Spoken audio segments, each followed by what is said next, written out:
want to make a very quick comment on the fact that you said, you ask a stupid question. Now, maybe one of those quotes you might have heard is that, there are no stupid questions.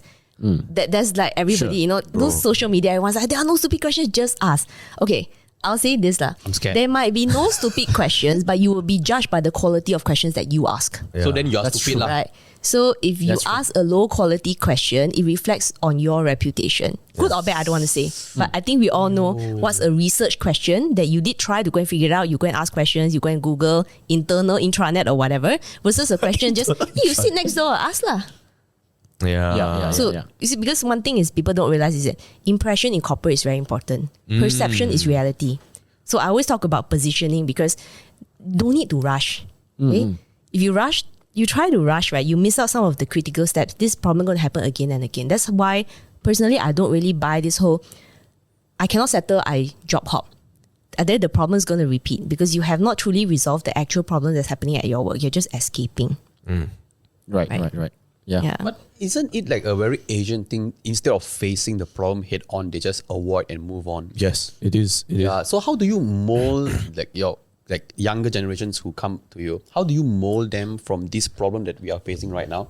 How do you shape them so that they can be better? Because it's in the end, it's more or less like personality trait. Like this guy might just be an introvert or something. He's just very shy to ask head on. Yeah. So it's going to be very difficult for them to. Maybe it's going to grow a pair. Oh shit! No lah. That's TikTok advice lah. Maybe does not give TikTok advice. Okay? There's some Gary V shit. TikTok advice. There's some Gary V shit. Grow a pair.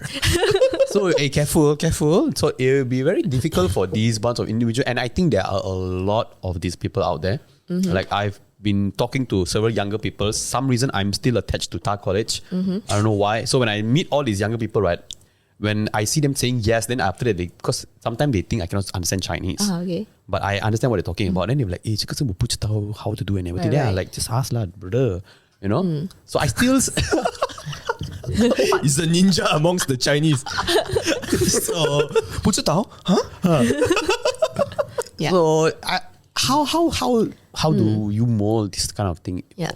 I mean, okay, personality is something that there is, I would say is a factor, but it's not everything. I mean, I've worked with people who are introverts and extroverts. I would say that right now my clients or rather students in my program is actually 50-50. 50% introvert, 50% extrovert. But so to me, personality can be trained. I mean, I do have like lessons teaching that, but I think the desire is very important.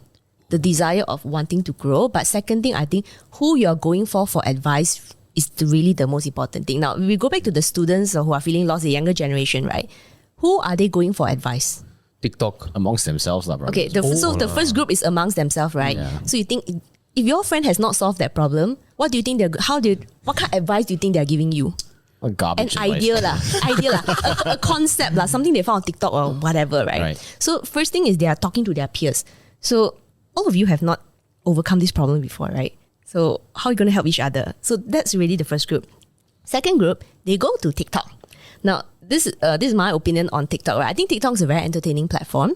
There are a lot of content creators who can deliver very interesting messages with short videos. But my question is that are they the right people to teach you how to navigate your career? Because it's very entertaining, like for sure it's funny, right? And stuff like that. But I would say, have they overcome these problems themselves? Or they are just giving advice because they have something to say? And I'll tell you this, I'll tell you why. Now, recently I had this